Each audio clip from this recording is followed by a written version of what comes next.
என்று ஆய்வுகள் தெரிவிக்கின்றன. மூளை சுத்திகரிப்பு. நாம் தூங்கும்போது மூளை ஒரு கழிவு சுத்திகரிப்பு வேலையை செய்கிறது. பகலில் நாம் சிந்தித்து வேலை செய்யும் போது உருவாகும் சில வேண்டாத கழிவுப் பொருட்கள் தூக்கத்தில்தான் வெளியேற்றப்படுகின்றன.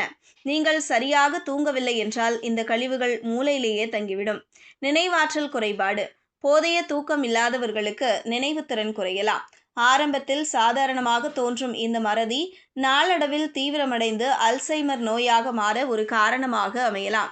சில ஆய்வுகளில் வாரத்திற்கு ஒரு முறை அல்லது அதற்கு மேலும் அடிக்கடி கெட்ட கனவுகள் காண்பவர்களுக்கு அல்சைமர் நோய் வரும் வாய்ப்பு அதிகம் என்று கண்டறியப்பட்டுள்ளது.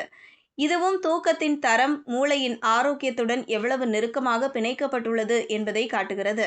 தூக்க கோளாறுகள். தூக்கத்தில் மூச்சு திணறல், தூக்கமின்மை, இரவில் அடிக்கடி விழிப்பது போன்ற தூக்க கோளாறுகள் உள்ளவர்களுக்கும் அல்சைமர் வருவதற்கான வாய்ப்புகள் அதிகம் என்று மருத்துவர்கள் தெரிவிக்கின்றனர்.